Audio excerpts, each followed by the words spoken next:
I'm Phyllis, 67 years old, with silver hair and weathered eyes that have seen more than their fair share of life's ups and downs. For 25 years, my son Marcus refused to speak to me, shutting me out of his life completely. Then, last month, after news broke of my lottery win, I received an unexpected Christmas dinner invitation. Standing at his front door, my heart pounding against my ribs, I wondered what awaited me inside. If you're watching this, let me know where you're tuning in from, and hit that like and subscribe button as I share what happened the last time I saw my son before this Christmas night.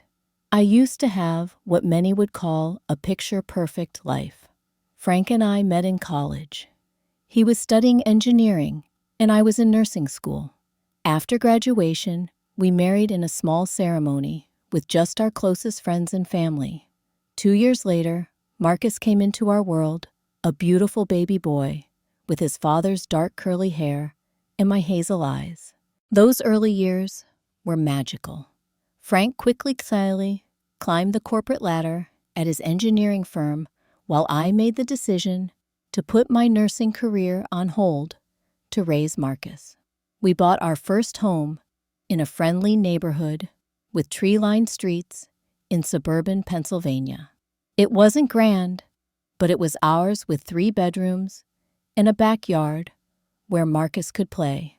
I can still remember the smell of freshly cut grass in summer, the sound of neighborhood children playing tag, and the taste of lemonade on our front porch swing. Our neighbors, the Johnstons and the Garcias, became like family. We had barbecues, block parties, and holiday gatherings that made our community feel like one big, extended family. Frank was ambitious, but always made time for us.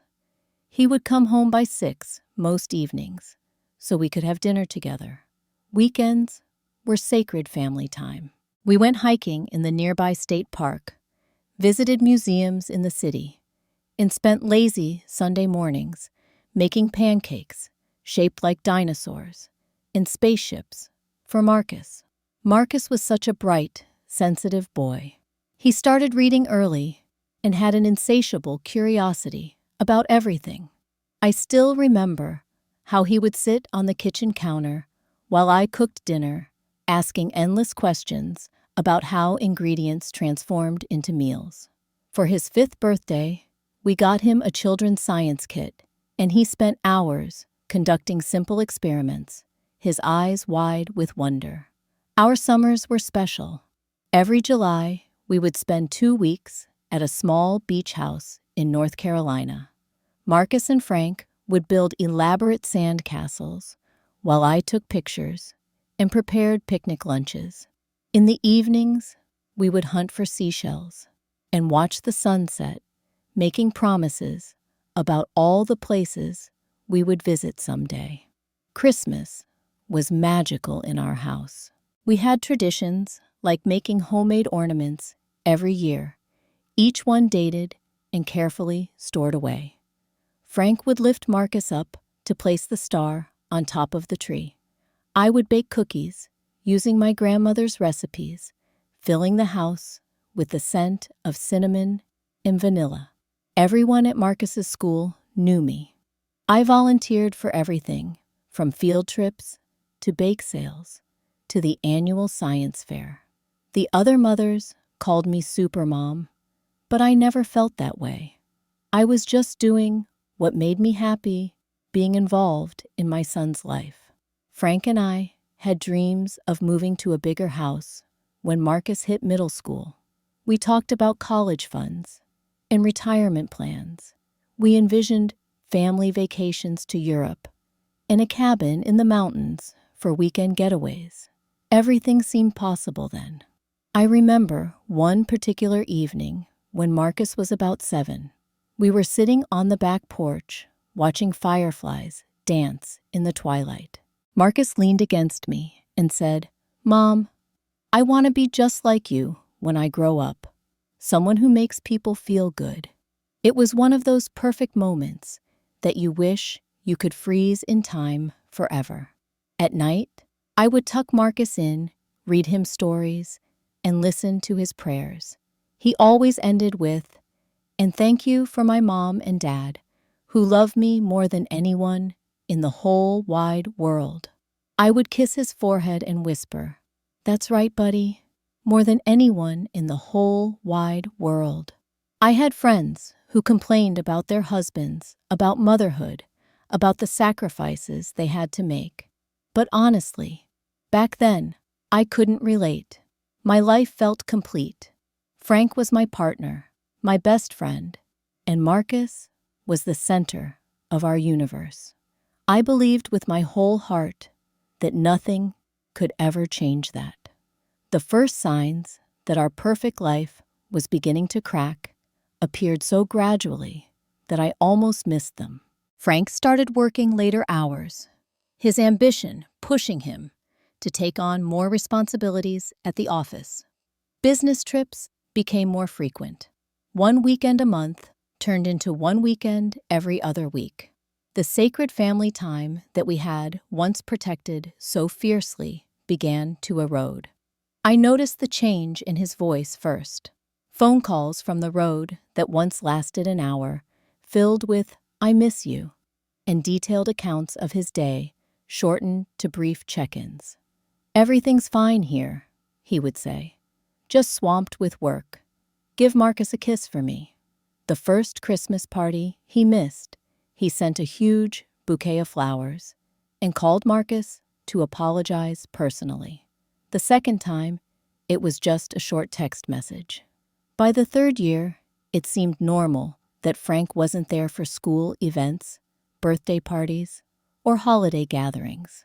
Marcus was 13 when he started to notice the shift in our family dynamic.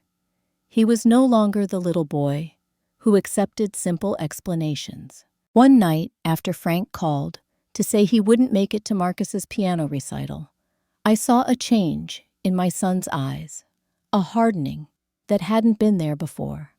"He's not coming, is he?" Marcus asked, his voice flat. "Dad has an important meeting, honey. He really wanted to be here." I tried to sound upbeat, but my voice betrayed me. "Why don't you ever say anything, Mom? Why do you just let him miss everything?" His words stung, because they contained a truth I wasn't ready to face. I was accepting the slow disappearance of my husband from our lives without putting up much of a fight. I told myself I was being understanding, supportive of his career. But maybe I was just afraid of what would happen if I demanded more. One evening while Frank was in the shower, his phone buzzed on the kitchen counter. I had never been the type to snoop, but something pulled me toward it. A text message preview showed on the screen. "Miss you already. Dinner was amazing. Sarah." I put the phone down, my hands shaking, and pretended I hadn't seen it. For weeks, I tried to convince myself that Sarah was just a colleague, that I was being paranoid. I cooked elaborate meals when Frank was home, bought new dresses, suggested weekend getaways, all in an effort to reconnect. But the distance between us continued to grow. Marcus began to withdraw too. His grades started slipping. He spent more time in his room with the door closed. When Frank was home, the tension in the house was palpable. Dinner conversations became strained, filled with awkward silences and forced small talk. I signed up for a dance class, hoping Frank would join me. "Like we did when we were dating, remember?" I said, showing him the brochure. He agreed enthusiastically, but canceled at the last minute 3 weeks in a row. I ended up going alone, watching couples sway together on the dance floor while I stood against the wall. Then came the night that Frank didn't come home at all. No call, no text, nothing. I stayed up until 3 in the morning, alternating between calling his cell phone and trying not to imagine the worst. He finally walked through the door at 7 the next morning, looking rumpled and exhausted. "Car trouble," he said, not meeting my eyes. "Phone died. I should have found a way to call. I nodded, accepting the flimsy excuse, because the alternative was too painful to consider. As I turned to go upstairs, I saw Marcus standing in the hallway. He had heard everything, and the look of disappointment on his face was directed not at his father, but at me. In that moment, I realized my son was losing respect for me, seeing me as weak, unwilling to stand up for myself or our family. That night, I cried alone in the kitchen after Marcus went to bed. I sat at the table with a cup of tea gone cold, wondering how we had reached this point. I loved Frank, still desperately wanted to believe in our marriage, but I also felt betrayed, helpless, and increasingly alone. Marcus began to challenge me more openly. "Why are you always making excuses for him?" he would demand, after another of Frank's absences. "Why don't you just admit that Dad doesn't want to be here anymore?" I tried to protect Marcus from the truth, to preserve his relationship with his father. "Dad loves us very much," I would insist. "He's just under a lot of pressure at work right now." But teenagers have radar for lies, especially those told by parents. Marcus would roll his eyes and mutter, "Whatever helps you sleep at night, Mom." The more Frank pulled away, the harder I tried to compensate. I became over-involved in Marcus's life, hovering and anxious. I peppered him with questions. When he came home from school, volunteered for every school function, tried to be both mother and father. In retrospect, I was probably suffocating him, but I was desperate to keep our family from completely falling apart. The breaking point came on Marcus's 15th birthday. I had planned a small party with his closest friends. Frank had promised to be home early to help set up. I spent the entire day preparing Marcus's favorite foods, hanging decorations, and wrapping presents. As the party time approached, Frank still hadn't arrived. My calls went straight to voicemail. The guests were due to arrive in 30 minutes when Frank finally called. "I'm not going to make it," he said, his voice oddly formal. "Something's come up." "Frank, it's his birthday," I pleaded. "He's been looking forward to you being here." "I know, and I'm sorry. But we need to talk, Phyllis. Not tonight, but soon. I think we need some time apart." The world seemed to tilt on its axis. "What are you saying?" "I'm saying I'm not happy, haven't been for a while. I need space to figure things out." I somehow made it through the birthday party, putting on a brave face for Marcus and his friends. Frank's absence was glaring, but I made excuses about an emergency at work. Marcus knew better, I could see it in his eyes, but he played along for his friends. After the last guest left, Marcus confronted me. "He's leaving us, isn't he?" I couldn't lie anymore. "Dad thinks we need some time apart." "Because of Sarah?" Marcus asked, his voice cold. My heart stopped. "You know about Sarah?" "I've known for months, Mom. Everyone knows. Dad's not exactly subtle when he takes calls from her in the backyard. Why haven't you done anything about it?" The next day, Frank came home to pack a suitcase. He confirmed what I had feared for months. He had been having an affair with Sarah, a junior engineer at his firm, for nearly 2 years. She was 28, 15 years younger than him. "I'll make sure you and Marcus are taken care of financially," he assured me, as if that was my main concern. "I never meant for this to happen, Phyllis. Sarah and we just connected in a way that you and I haven't in years." Marcus refused to speak to his father that day, locking himself in his room. But a week later, when Frank came to take him to dinner, Marcus went willingly. When he returned, he seemed different, almost hostile toward me. "Dad says you stopped trying years ago," he said accusingly. "He says you were so focused on being a mom that you forgot how to be a wife." Those words cut deeper than anything Frank had said to me. My own son was blaming me for the destruction of our marriage. I tried to explain that relationships were complicated, that his father's choices were not my fault, but Marcus wasn't interested in nuance. Frank had painted me as the villain in our story, and Marcus, hurt and angry, needed someone to blame. It was easier to be angry at the parent who stayed than the one who left. Our financial situation quickly became precarious. The house had been bought primarily with Frank's income. I had been out of nursing for over a decade, and my skills were outdated. Frank provided child support, but it wasn't enough to maintain our lifestyle.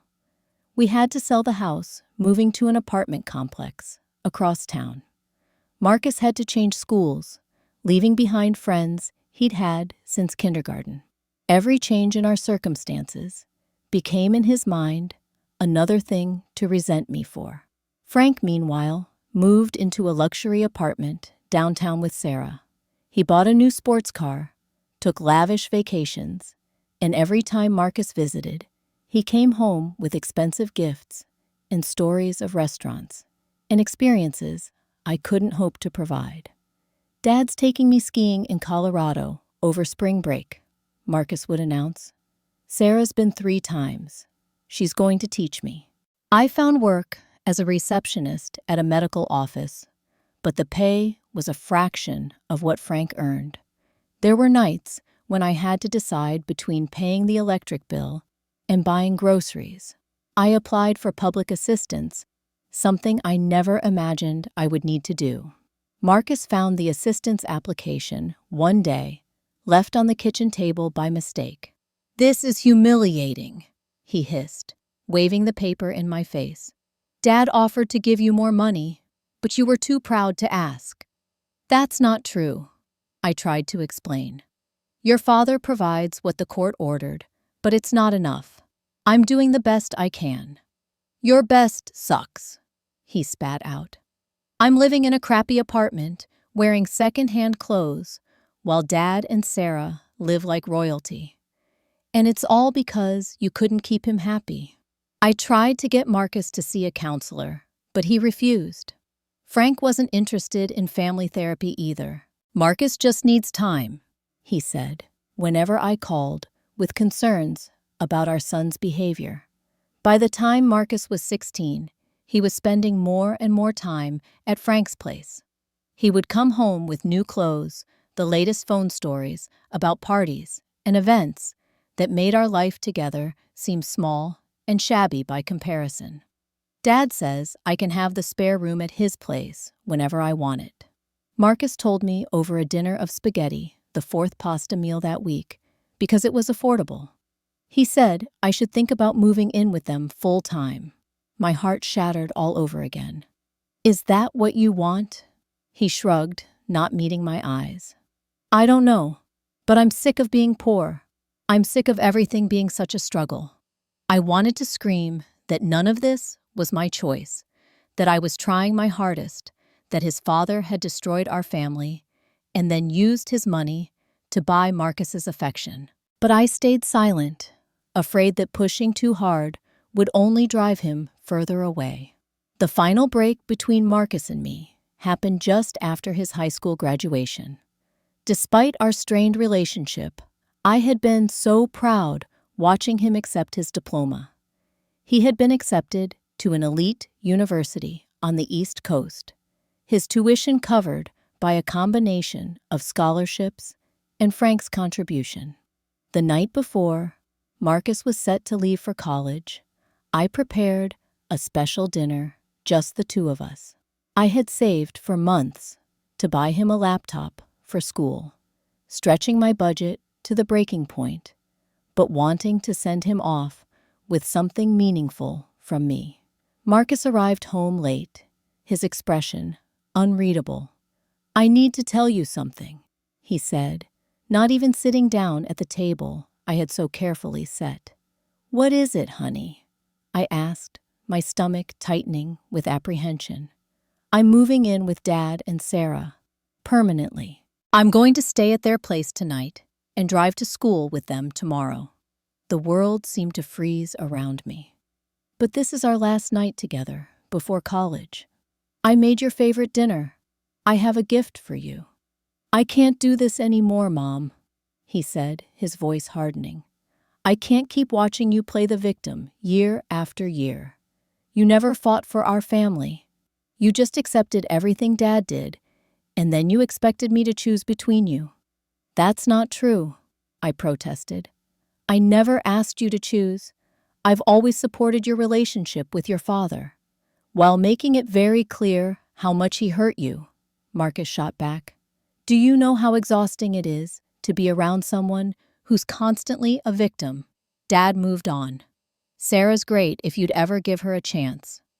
But you're stuck in the past, and I can't be stuck there with you anymore. I felt like I couldn't breathe. Marcus, please. We can talk about this. There's nothing to talk about. I'm 18 now. I get to decide who I want in my life. He looked directly at me, his expression cold. And I don't want you at my dorm move-in tomorrow. I don't want you visiting campus or calling all the time. I need a clean break. A clean break, I repeated, unable to process what he was saying. I'm your mother, and I'll always be your son. But right now, I need space. A lot of space. Please respect that. For how long? I asked, tears streaming down my face. I don't know. Maybe forever. Those words hit me like physical blows. You don't mean that. You're just upset. No, Mom. I've been thinking about this for a long time. I'm done being the emotional support for your broken life. I need to live my own life now. Marcus, everything I've done has been for you, I said, desperation creeping into my voice. I stayed in this town so you could be near your father. I worked 2 jobs so you could have what you needed. I've supported every decision you've made. That's the problem, he shouted, finally showing emotion. You've been this perfect, sacrificing mother who never stands up for herself. You taught me that it's okay to be a doormat, that it's noble to suffer. Well, I reject that. I reject all of it. He walked out of the dining room and returned minutes later with a duffel bag. He must have packed earlier, planning this all along. Marcus, please, I begged. Don't leave like this. I'm sorry, but I can't be what you need anymore. Don't try to contact me. I'll reach out when I'm ready. He walked to the door, then turned back one last time. If ever. After he left, I sat alone at the table with the cooling food and wrapped gift, too shocked to even cry. It felt like a nightmare, but one I couldn't wake up from. In the days that followed, I called Frank repeatedly, begging him to intervene to help repair my relationship with our son. Marcus is an adult now, he said dismissively. If he doesn't want contact, you need to respect that. He'll come around eventually. But Marcus didn't come around. He blocked my number. My email returned every card and package I sent to his dorm. When I tried to visit campus, he refused to see me. Eventually, the university asked me not to come anymore after Marcus complained to administration. I sent birthday cards, Christmas presents, graduation congratulations. Everything came back marked return to sender. I reached out to Frank for updates, but over time, even those became less frequent. He's doing fine, Frank would say. He just needs space from you. Years passed this way. I would catch glimpses of Marcus's life through social media, through mutual acquaintances. I learned he graduated with honors, took a job at a prestigious financial firm, met a woman named Amanda. I wasn't invited to their wedding. I sent a gift anyway. It came back unopened. The pain never lessened. There were mornings I couldn't get out of bed, crushed by the weight of my son's rejection. There were nights I sat looking through old photo albums, trying to pinpoint the moment where everything went so terribly wrong. One day, scrolling through Facebook, I saw photos of Marcus at his college graduation. Frank was there, his arm around Marcus. Sarah was there too, smiling proudly, as if she had any right. I wasn't even told when or where the ceremony would be held. That night was the lowest point of my life, sitting alone in my apartment, looking at pictures of a milestone I should have been part of. After that devastating night of seeing Marcus's graduation photos, I realized I had two choices: continue to let my son's rejection define my existence, or begin to build a life that had meaning beyond motherhood. At 45, I decided to go back to school and complete my nursing degree. It wasn't easy. I was twice the age of most of my classmates. Technology had changed dramatically since I last worked in healthcare. I had to take remedial courses to catch up. But for the first time in years, I had a purpose that didn't revolve around my grief. I rented a tiny studio apartment close to campus to save on commuting costs. My neighbors were mostly college students and young professionals. At first, I felt painfully out of place, but gradually, I found my rhythm in this new life. Janet lived in the apartment next door. She was in her 50s, a widow who taught high school English. We met in the laundry room one Sunday, and she invited me for coffee. It was my first social interaction in months that didn't involve classwork or my job at the campus bookstore. "My son hasn't spoken to me in 7 years," I confessed to her over our second cup of coffee. Janet didn't offer empty reassurances or tell me it would all work out. Instead, she said, "That must be excruciating. But you're still here, still moving forward. That takes incredible strength." Her validation of my pain, rather than dismissal of it, was like a key unlocking a door inside me. Soon, Janet and I were having weekly dinner rotations. She introduced me to her book club, and suddenly I had a small but steady social circle. Nursing school was grueling but fulfilling. I specialized in geriatric care, finding that my maturity was an asset with elderly patients. When I graduated, I was offered a position at a respected nursing home facility with decent pay and benefits. For the first time since Frank left, I felt financially secure. I still thought of Marcus every day. Through mutual connections, I learned he had been promoted at his financial firm, that he and Amanda had bought a house in an upscale suburb. I sent a housewarming gift. Like all the others, it was returned. On his 30th birthday, I wrote him a long letter, pouring out my heart, explaining my perspective on everything that had happened, accepting my share of responsibility, and expressing my unconditional love. I mailed it with little hope, but felt compelled to try once more. 2 weeks later, it came back, returned to sender, stamped across the envelope, the letter clearly unopened.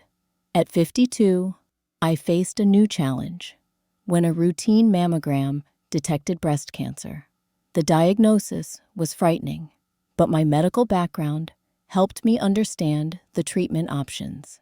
Stage 2, requiring surgery and chemotherapy.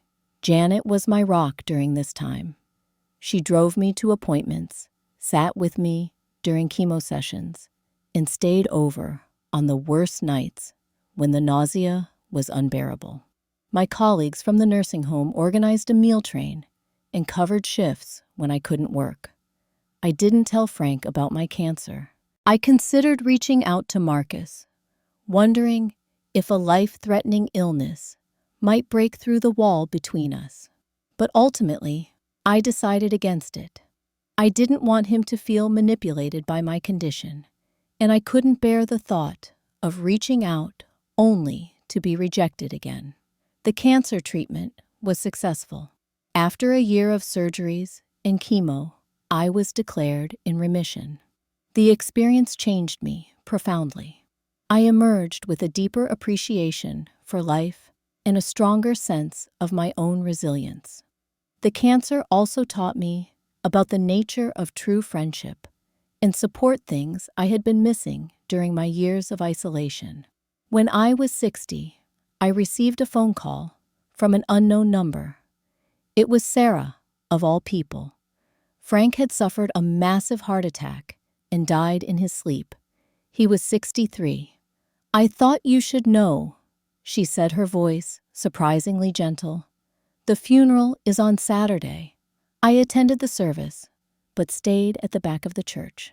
I saw Marcus in the front row, a man now, not the boy who had walked out of my life.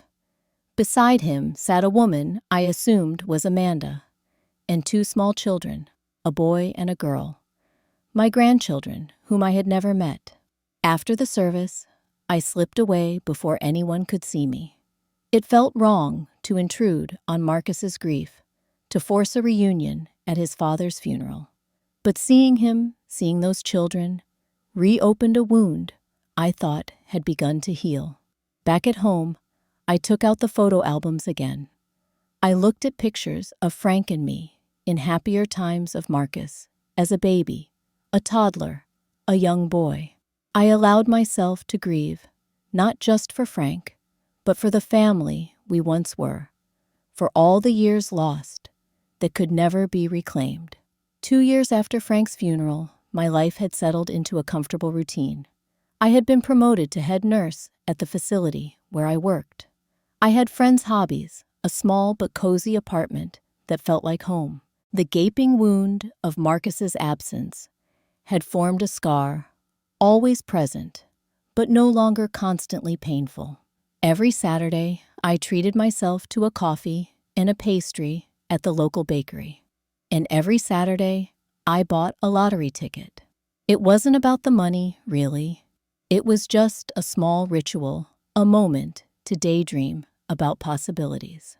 One Saturday in November, I checked my ticket, as I always did, expecting nothing. But this time, the numbers matched. All of them. I stared at the ticket, then at the numbers on my phone screen, then back at the ticket.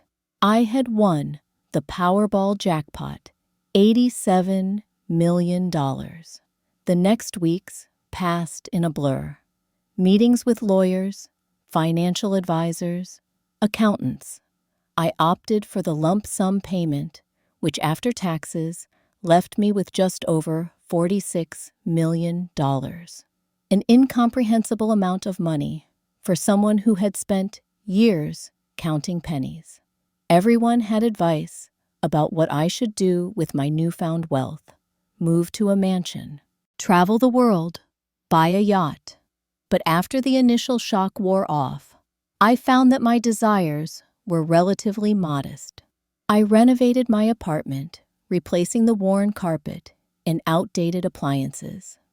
I bought a reliable car to replace my 15-year-old sedan. I took Janet on a 2-week trip to Italy, something we had both always wanted to do.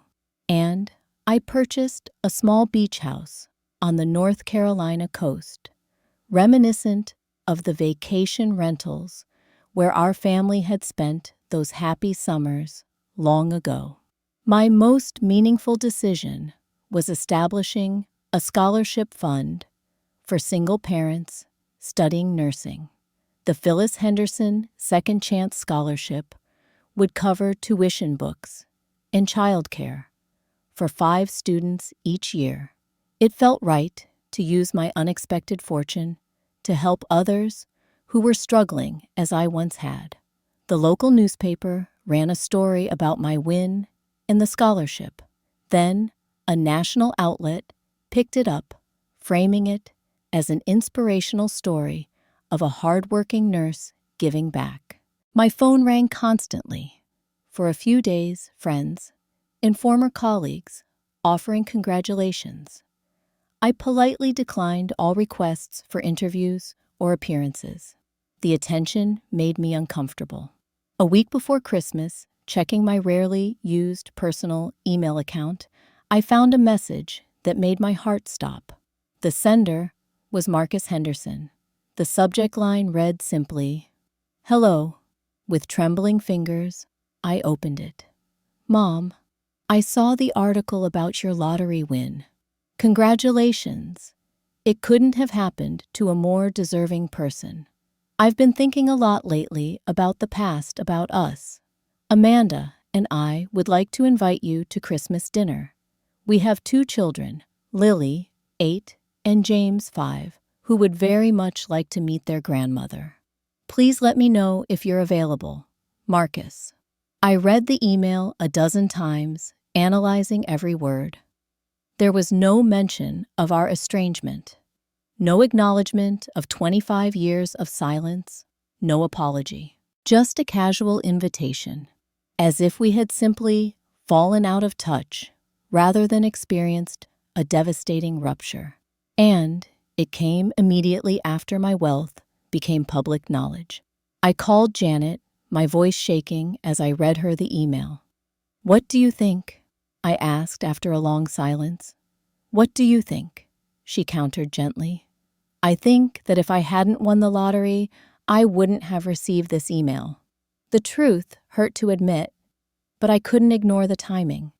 "That's certainly possible," Janet agreed. "The question is, does that matter? This is the first contact in 25 years. It's a door opening, regardless of why it's opening." I spent days agonizing over my response. Part of me wanted to ignore the email, to punish Marcus, as he had punished me for so many years. Another part wanted to respond with all the hurt and anger I had suppressed. But the largest part of me, the part that had never stopped loving my son, despite everything, wanted to say yes. I replied 3 days later, "Thank you for the invitation. I would be very happy to meet you, Amanda, Lily, and James, for Christmas dinner. Please let me know what time and if I can bring anything. Mom." As Christmas approached, my anxiety mounted. I shopped carefully for gifts for my grandchildren, wanting them to be meaningful but not extravagant. For Lily, I chose a beautiful illustrated book of fairy tales that had been Marcus's favorite at her age. For James, a detailed model car kit that could be built together with his father, creating an opportunity for bonding. On Christmas Day, I dressed with care in a simple but elegant navy dress, applied light makeup, and styled my silver hair. As I drove to the address Marcus had provided, an upscale home in an exclusive neighborhood, my hands were shaking so badly I had to pull over twice to compose myself. Standing on the doorstep of Marcus's home, I fought the urge to turn around and drive away. 25 years of rejection made this moment almost unbearably tense. I shifted the gift bags in my hands and pressed the doorbell. Before I could lose my nerve, the door swung open, and there stood my son. At 43, Marcus had matured into a handsome man, with flecks of gray at his temples, his father's strong jaw, and my hazel eyes. He looked startled, as if he hadn't quite believed I would actually come. "Mom," he said, his voice deeper than I remembered. "You're here." "I'm here," I echoed, unsure what else to say. He stepped back awkwardly. "Please come in." The house was immaculate and expensively furnished, with a soaring ceiling and marble floors in the entryway. Christmas decorations were tasteful and coordinated, looking like something from a designer magazine, rather than the mismatched, sentimental collections of our family Christmases long ago. A tall, slender woman with blonde hair approached smiling politely. "You must be Phyllis. I'm Amanda. It's so nice to finally meet you." Finally, after 25 years. As if my absence had been a simple oversight rather than a deliberate exclusion. "Thank you for inviting me," I said, accepting her brief hug. 2 children peeked around the corner, obviously curious, about the stranger in their home. The girl Lily had Marcus's dark curls and an inquisitive expression. The boy, James, was the spitting image of Frank at that age, bringing an unexpected pang to my heart. "Lily James, come meet your grandmother," Marcus called, his voice overly bright. The children approached cautiously. I knelt down to their level, fighting back tears. "Hello, Lily. Hello, James. I've been looking forward to meeting you both." "Are you really our grandma?" James asked, his head tilted in confusion. Dad said his mom lived far away. I glanced up at Marcus, who had the grace to look uncomfortable. "Yes, I'm really your grandma," I said, returning my attention to the children. "I brought you some presents, if that's okay with your parents." Amanda nodded her permission, and I handed over the carefully wrapped packages. The children's faces lit up momentarily, breaking the tension. "Why don't we move to the living room?" Amanda suggested. "Dinner will be ready soon." The conversation over the next hour was strained and superficial. Marcus talked about his job, Amanda, about the children's schools and activities. I shared sanitized stories about my nursing career, carefully avoiding any mention of the difficult years or my cancer diagnosis. The children warmed up gradually, especially after opening their gifts. Lily hugged the book of fairy tales to her chest. "Can you read some to me later, Grandma?" she asked. The word grandma sent a shock through my system, a title I should have worn for 8 years already. "I would love that, sweetheart," I managed to say. Dinner was elaborate and delicious, but eating was difficult with the knot of tension in my stomach. As dessert was served, Marcus finally broached the subject that had been hovering unspoken. "So, Mom," he began, his tone casual, "the article mentioned you've established a scholarship fund. That's really generous. It seemed like a good way to help others in similar situations." I replied neutrally. "Absolutely," he agreed enthusiastically. "Actually, I've been meaning to talk to you about some investment opportunities. My firm is expanding into sustainable energy projects, and we're looking for significant investors. The returns are projected to be exceptional." And there it was, the real reason for the invitation. Not reconciliation, not remorse, but access to my newly acquired wealth. Amanda seemed to sense my discomfort. "Marcus, maybe this isn't the time for business discussions," she said quietly. "It's just a conversation," Marcus replied, a hint of irritation in his voice. "Mom and I have a lot of catching up to do, and this is part of my life." I took a sip of water, buying time to steady my voice. 25 years is a long time to catch up on, I said carefully. "Maybe we should start with more personal matters first." Marcus's expression tightened. "Of course," he said smoothly. "I just thought you might be interested, given your recent windfall." "Speaking of personal matters," Amanda interjected, clearly trying to change the subject. "The children would love to know more about your side of the family, Phyllis. Marcus doesn't talk much about his childhood." I noticed the subtle accusation in her words, as if my absence had been my choice rather than Marcus's mandate. "What has Marcus told you about our family?" I asked directly. Amanda glanced at Marcus, then back to me. "Just that you and his father divorced when he was young, and that you weren't very involved after that." The casual rewriting of history struck me like a physical blow. Marcus had portrayed me as the absent parent, the one who had walked away. "That's not entirely accurate," I said, struggling to keep my voice level. "Mom," Marcus warned, his eyes darting to the children. Lily, perceptive beyond her years, sensed the tension. "Dad said you left when he was little," she said innocently. "That's why we never met you before." Something inside me broke.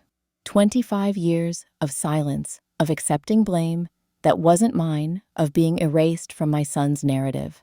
I set down my napkin and stood up. Marcus, I think we need to speak privately. He looked alarmed, but nodded. We can go to my study. Once the door closed behind us, I turned to face my son. You told your children, your wife, that I abandoned you. He shifted uncomfortably.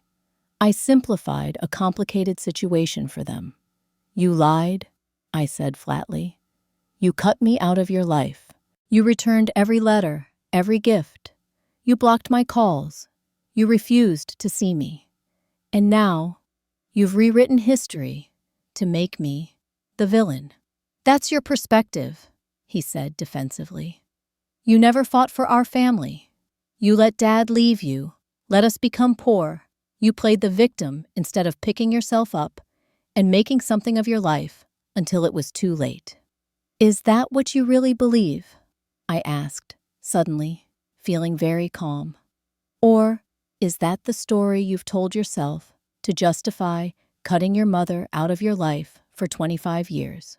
Look, I didn't invite you here to rehash the past, he said dismissively.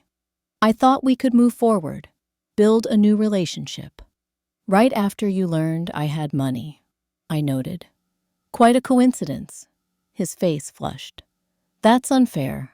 I've been thinking about reaching out for a while. For how long, Marcus? A month, a year, 5 years. Because I've been right here for 25 years, waiting for a call, a text, an email, anything to indicate you still considered me your mother. People change, he said, not meeting my eyes. I'm not the angry teenager who walked away anymore. And I'm not the same woman either, I replied. I've built a life without you, because you gave me no choice. I've survived things you know nothing about, because you weren't interested in knowing. He was silent for a moment. So, what now? He finally asked. I took a deep breath. Now, I'm going to go back out there and tell your children the truth, not to hurt you, but because I refuse to be erased any longer. Mom, please, he began, but I held up my hand. I won't be cruel. I won't tell them everything, but I will not let them believe I abandoned you. And I will not invest in your business, Marcus. Not because I don't have the money, but because that's not why mothers and sons should reconnect. When we returned to the dining room, Amanda looked up anxiously. Is everything okay? Actually, I said, sitting down and turning to the children. I'd like to tell you a story about your dad when he was little and about your grandmother who has loved him every single day of his life, even when we couldn't be together. For the next half hour, I shared age-appropriate stories about Marcus as a child, about our family before the divorce, and a gentle version of how adults sometimes have disagreements that take a long time to resolve. I showed them photos I had brought of Marcus at their ages of the three of us as a family. Your daddy and I lost touch for a while, I explained, but families can find their way back to each other when they're ready, and I've been ready to be your grandmother since the day each of you was born. Marcus sat silently, his expression unreadable. Amanda listened intently, occasionally, glancing at her husband with questions in her eyes. As I prepared to leave, I handed each child a small envelope. This has my phone number, email, and address. If you ever want to talk to your grandmother, or visit, or just send a drawing, I would love that. I turned to Marcus and Amanda. Thank you for dinner. I won't be investing in your company, Marcus, but I am open to building a relationship that's based on honesty and mutual respect if you're interested in that. The drive home was surreal. I felt a complex mixture of grief, relief, and a strange sense of freedom. For 25 years, I had carried the weight of Marcus's rejection, believing on some level that I deserved it. Tonight, I had finally set down that burden. 2 months later, I received a hand-drawn card in the mail. A crayon picture of a woman with silver hair standing between two small children, labeled Me James and Grandma Phyllis. It was signed Love Lily in careful, childish letters. Enclosed was a note from Amanda, with her phone number, suggesting that perhaps the children could visit during their spring break. Small steps, fragile beginnings. I called and arranged for Lily and James to spend a day with me at the beach house. We built sandcastles, collected shells, and ate ice cream until our stomachs hurt, just as I had done with Marcus all those years ago. 6 months after Christmas dinner, my phone rang with Marcus's number. "Mom," he said, his voice thick. "I've been seeing a therapist. I think I've been wrong about a lot of things. Could we meet for coffee sometime, just to talk?" We met at a small cafe halfway between our homes. The conversation was awkward, painful at times, but honest. It was the first of many such conversations, a slow rebuilding of trust that would take years, not days or months. I learned that losing Frank had forced Marcus to confront many unresolved feelings about our family. I learned that his marriage had gone through rough patches, making him realize relationships were more complex than the black and white judgments of his youth. I learned that becoming a parent himself had given him a new perspective on the sacrifices and impossible choices parents sometimes face. Today, our relationship is still healing. There are scars that will never completely fade, 25 years of absence that cannot be erased. But there is also forgiveness, understanding, and a chance to create new memories with the time we have left. The money that brought Marcus back into my life was both a blessing and a test. It revealed motivations that might otherwise have remained hidden, but it also opened a door that had been firmly closed for too long. What I've learned through all of this is that love isn't ownership or control. Sometimes love means letting go, allowing people to make their own mistakes and find their own way back.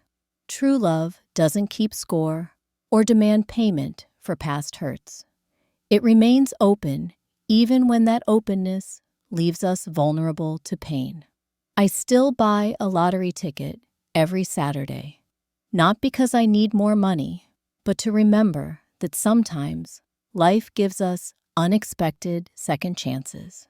The real jackpot wasn't the millions of dollars I won, but the family I'm slowly reclaiming, one honest conversation at a time. If you've been estranged from someone you love, I hope my story gives you courage. Have you ever had to make a difficult decision about reconnecting with family after a long separation?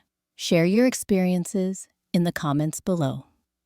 Don't forget to like and subscribe if you want to hear more stories about healing and forgiveness. Thank you for listening to my journey, and remember, it's never too late for a new beginning.